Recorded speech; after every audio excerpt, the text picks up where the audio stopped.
சாப்பிட்லாம். இன்றைக்கி எங்கள் வீட்டில் என்ன சாப்பாடுனா, ஒரு தோசை, சாஃப்டான தோசை, நடக்கலை சட்னி. மத்தியானத்துக்கு வந்து எலுமிச்சை சாப்பாடு, உருளைக்கிழங்கு பொரியல்.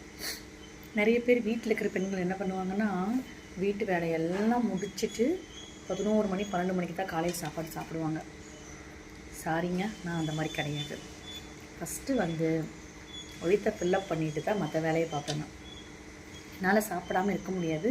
சாப்பிட்லன்னா ஒரு மாதிரி படப்படன்னு ஆயிடும், கோபம் வரும், தலைவலிக்கும், பல இது வரும். அதனால் வந்து கொஞ்ச நாள் வயிற்றுக்குள்ளே நம்ம ஏதாவது போட்டால் தான், ஒன்றா டீ குடிக்கணும், இல்லாட்டி ஏதாவது போண்டா டீ ஸ்நாக்ஸ் ஏதாவது சாப்பிட்ணும், இல்லாட்டி சாப்பாடு சாப்பிட்டுக்கணும். இதில் சாப்பிடாமல் இருக்கவே முடியாது. இந்த வீட்டுக்கார வர வரைக்கும் வெயிட் பண்ணுறது, எல்லா வேலையும் முடிச்சுட்டு சாப்பிட்றது, அதெல்லாம் கிடையவே கிடையாது. ஃபஸ்ட்டு நான் வீட்லேயே எடுத்துகிட்டு செய்கிற வேலை பார்த்திங்கன்னா, சாப்பாட்டு வேலையை முடிச்சு வச்சுட்டு தான் மற்ற வேலை பார்ப்பேன். ஏன்னா நம்ம டயர்டாயிட்டால் கூட போய் கம்முன்னு சாப்பாடு போட்டு சாப்பிட்டுட்டு படுத்துக்கலாம். ஆனால் மற்ற வேலையெல்லாம் செஞ்சுட்டு நம்ம சாப்பாடு செய்யாமல் விட்டுட்டோம்னு வச்சுக்கோங்க, அந்த டயர்டில் நம்மளால் சாப்பாடு போய் செய்ய முடியாது. அப்போ என்ன பண்ணுவோம், எச்சா டயர்டாகி படுத்துருவோம். அதனால் யாரெல்லாம் எங்கூட சேர்ந்தவங்க ஃபஸ்ட்டு சாப்பிட்டு தான் வேலை செய்வேன் அப்படிங்கிறவங்க தனியாக கமெண்ட் பண்ணுங்கள். இல்லை, நான் எல்லா வேலையும் முடிச்சுட்டு தான் சாப்பிடுவேன் அப்படிங்கிறவங்க கமெண்ட் பண்ணுங்கள். என் கூட யாரெல்லாம் சேர்ந்தவங்க கமெண்ட்டில் சொல்லுங்கள் பார்க்கலாம்.